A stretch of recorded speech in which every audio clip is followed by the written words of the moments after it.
Hey guys, welcome back to a new scripted video. It's been a while since I've did one of these. The last one was I think it was the hashtag Alive movie review, but that one was really bad. I'm talking about my video, not the movie. But I mean, the movie was also pretty bad. Anyways, today I'm going to make a response to this one series I saw that criticized the Legend of Korra, and I'm actually not big fan, but actually really liked The Legend of Korra and the original series, the original Avatar, The Last Airbender. But yeah, a lot of people really don't like The Legend of Korra. It's more controversial, and honestly, in my opinion, it really wasn't that bad.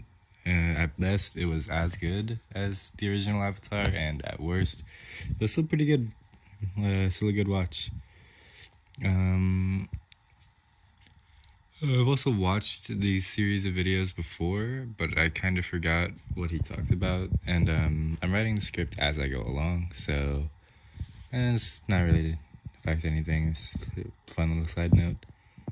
And it's been a while since I've uploaded anything. The last thing I made was my what was it, the cooking videos that I made a few weeks ago. So yeah, it's been a while. I had a couple videos planned, and neither of them really worked out. But I'm hoping now to start going back to my weekly upload schedule. Also, it is really early in the morning, so sorry if I sound tired. Unfortunately, Legend of Korra is an absolute travesty. It fails in every regard as a sequel, and to an even greater extent, it fails as a story. Wow, what a totally factual and non-opinion-based claim. There's no way he wouldn't back this up with some strongly researched points, and definitely this is an opinion. No sir. See, this is what's wrong with most sequels of shows, or rather the fans of a show. Like, when a classic show like Avatar: The Last Airbender is given a sequel, the fans really don't understand that this new series is like its own thing. Well, it's not really a sequel. Korra wasn't really a sequel. It's more of a different storyline, you know? And I guess you can call it a sequel, but it's really its own thing. Like, fans really don't understand that these comments here, they really can't see that the series is its own thing, and it's just not Avatar: The Last Airbender 2. It may be connected to the main stories with the same like magic system or the same element system, but it's not directly a sequel. It's its own story, so it's not going to be the same as Avatar. It's a new story, a new legend, if you will, the Legend of Korra. It's not just for Korra, though. Tons of other shows do this. Dragon Ball fans complain that Super, and even they complain about Kai, calling the old dub way better.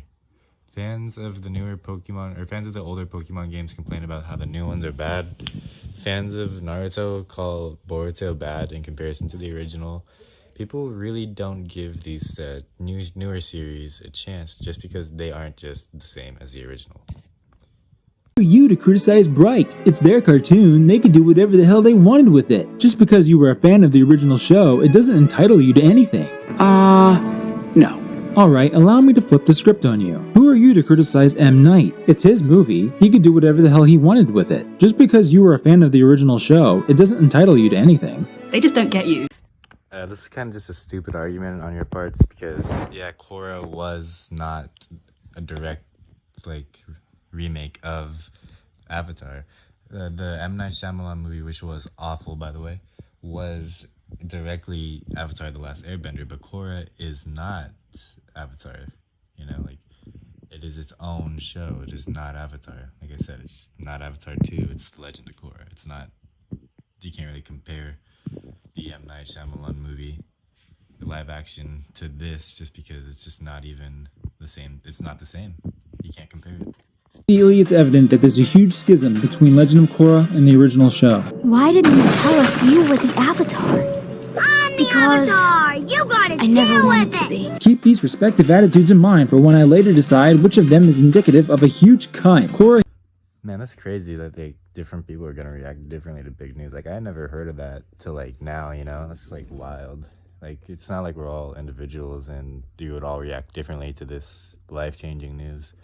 Especially since Korra had her parents to support her during her discovery, and Aang had no one besides Monk Gyatso, who that was like the one guy who liked him. And Korra again was the Avatar after Aang. You know, he kind of saved the world from the 100 Years of War. He showed the Fire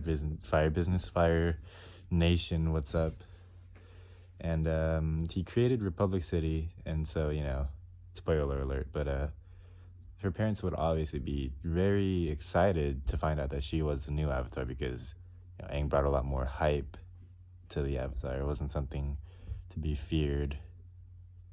Or not feared is not the right word, but like, it was something to be excited about, you know? Here is approximately 4 years old. Already she can bend water, earth, and fire. It's pretty safe to assume that she wasn't hard at work training as a toddler, right? So what the fuck? For comparison's sake, Aang was an airbending prodigy, having mastered the element at the ripe age of 12, the youngest airbending master in history. However, from the start, he's not shown to have mastery over any of the other elements, until he began. Right, so a huge part of the first book was that Korra could not airbend at all, just because she had no connection to the spirit world. Something that all the other avatars could do. Aang had control of air bending. He was a master of air bending, like you said, at the age of 12, but he also had a connection with the spiritual side. Korra, not Katara. Korra has no connection to her spiritual side, but she has not even a mastery. Her control of the other elements is pretty shaky. All she does is splash a puddle, throw a few flames around, and lift the earth up slightly. So, you know, unless the definition of mastery has changed since I last heard it, then yeah, I don't know about that one. The toy relic test for determining the Avatar, based off a real-life Tibetan Buddhist method, is exclusively an air nomad thing for some reason. So I guess every other nation's Avatar was born as an unbelievably precocious little shit. Do you not pick up on the fact that each of the different nations in Avatar are based off of different real-life cultures? The Water Nation being Inuit, Earth Nation being Indian or Chinese, the Fire Nation being Japanese, and Air, I mean, like you just said, are the Tibetan monks. The test only being in their culture makes sense to Avatar because they're the only ones based off Tibetan monks. That's where this test is from. Oh my god, dude. Katara's son, Tenzin, shows up with his family and... Wait a minute. Is that a sky bison? Why are there more flying bison?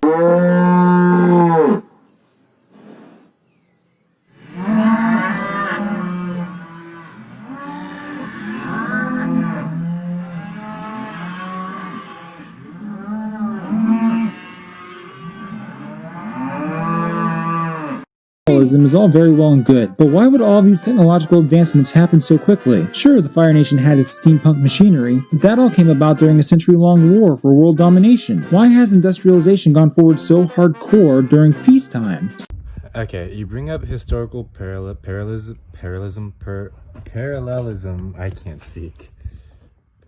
But you also ask, why did all this change happen in 70 years? But you know, you fail to realize that both the first industrial revolution happened around 80 years and the second one happened around 44 years, respectively. The current technological revolution we're in right now, I mean, like, we've come so far. Like, the first iPhone was invented in 1994, and look how far we've come from there. In just, like, what, hold on, let me do math. I'm not even going to say a number to embarrass myself. But, not to mention that all this progress in Avatar can be amplified by, magical control of the elements. Come on. How do you want to handle this? So, the Avatar has arrived early. It looks like we'll have to accelerate our plans. Man, Amon, good thing this series of events transpired in favor of your plans. I mean, if Korra were any less of a strong, independent woman, if her airbending teacher were any less lenient with her, and if her parents gave a single iota of a shit, who knows how long it would have taken for her to get to Republic City. To be fair, he did say that they have to accelerate their plans. He wasn't really planning on her being there directly at that time. He expected her to be there at a later time, so it's not really convenient for him, as now his plans have to be rushed. And rushing a plan like that would probably lead to not inconsistencies, like flaws in his plan, just because it is rushed and they had to do stuff ahead of order, you know. Continues to astound her that things cost money. This is actually really nitpicky, but Korra is from a small village, you know, a village hidden in the snow. She's completely surrounded by members of only the White Lotus, so she wouldn't really be exposed to the real world. In a later part, she says that she's used to people taking care of her, so it makes sense that she wouldn't really know how the real world works. I really don't think this bears mentioning, but Quidditch is just boring. This is partly due to it having only a very artificial connection to the overall plot, and that it doesn't really matter who wins the matches in the first place. They do not and never impact Korra in any significant way, and it's not clear what Mako and Bolin stand to gain or lose. I got nothing. And you know what? That's fair. The pro bending really didn't have a purpose. He calls pro bending Quidditch, by the way. It's because, you know, haha, funny. But, the pro bending really does not have a purpose other than to jumpstart Korra's airbending and besides looking cool. So yeah, I can agree with that. But this degree of benderism doesn't make any sense at all. I've still seen zero evidence of systemic oppression of non-benders. The group in power of the Republic City are all benders. Each of the nations that make up Republic City are made of benders, and the entire police force is ran by benders. Non-benders could really see this as oppression, as the governing authority above them are all benders. They don't really have any representation for themselves. Special. You've done absolutely nothing to deserve this.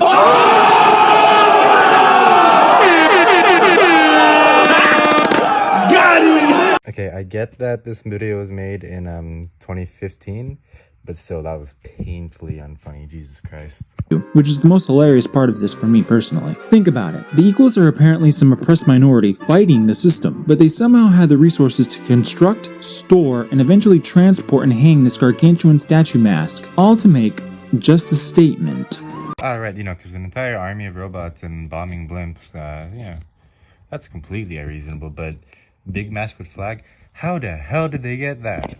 By constantly giving benders the shaft, benders are called the bad guys. Despite one of the richest men in Republic City being a non-bender and funding crazy amounts of terrorism by non-benders, it's benders that need to be taken down a couple more notches. They had no fucking clue what they were going for. He constantly makes this whole point about benders not being oppressive, but it's just kind of silly. Again, the benders are in complete control of the non-benders, and besides in Republic City, the non-benders are a minority everywhere else, literally everywhere else. So, you know, it's easy to feel oppressed like that. I can airbend! Come on! How the fuck does that work? Her ability to bend was removed except for a quarter of it? Why? Why would he remove her water, earth, and firebending, but leave airbending alone? Because it was the most undeveloped? How the fuck does that make any sense? You know, she didn't have the ability to airbend yet, meaning you can't really take something away that wasn't there in the first place. It's hard to take away something that doesn't exist, so, you know, kind of thought that one without saying. And if you don't inherit any aptitude, you can't bend. So how exactly did Amon neglect the chi pathways for Korra's airbending if she was born with the aptitude? The way Brian phrases it, it implies that there are separate chi pathways for each bending type, and that Korra's airbending ones simply weren't in use until...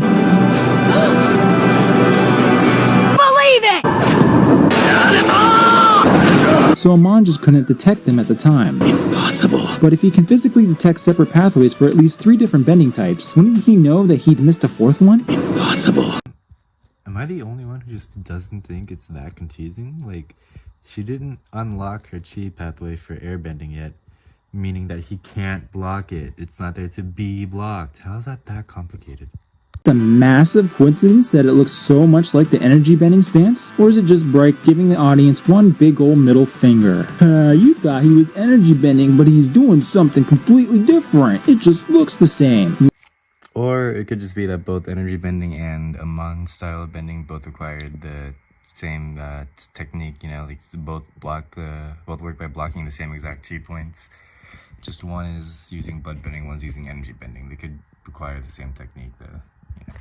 Warlock doesn't initially recognize anything about his brother, say his voice, his startling resistance to bloodbending, but in the next episode he admits that he recognized when he took my bending. The sensation was somehow familiar. I later recognized it as my brother.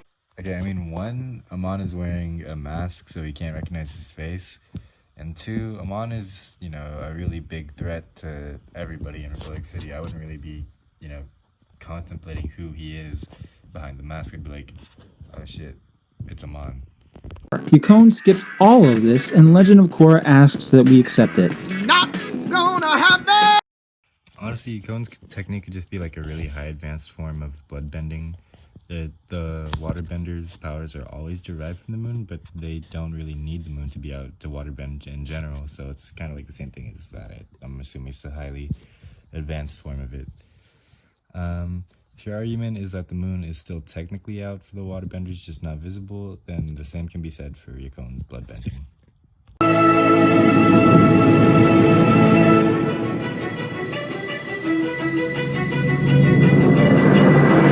Are you fucking kidding me? How does energy bending reverse the effects of a physical block? How is Aang even here when Korra's shown an absolute lack of spiritual growth for 12 fucking episodes? I mean, I get what you're like getting at with this, but I mean, since energy bending can take bending away, it kind of makes sense that it would do the opposite of that too. And again, the airbending and the spirit world are connected. It makes sense that her airbending would be connecting her to her past avatar lives, because airbending essentially is the spiritual world. Sequels are unnecessary. Ask yourself, was Legend of Korra necessary to tell the story of Avatar? A lot of the rest of these episodes are just him comparing the original series to Korra, so I'm just gonna say it again, this is not Avatar 2, it's not going to tell the original story again. It's not gonna try and retell the original story, it's telling its own story. It's what a sequel, or not a sequel, but I mean, I guess it is a sequel, but it's its own thing too. It's not the same story, it's not Avatar 2, like I said, it's The Legend of Korra. So, saying that, asking if it's necessary to tell the legend or the story of Avatar, no, it's not necessary to tell the story of Avatar. It's telling a different story.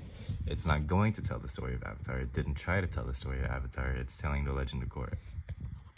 Okay, so that's basically the end of his first set of videos, and from what I can tell, he really didn't like The Legend of Korra just because it really wasn't just Avatar 2, like I said.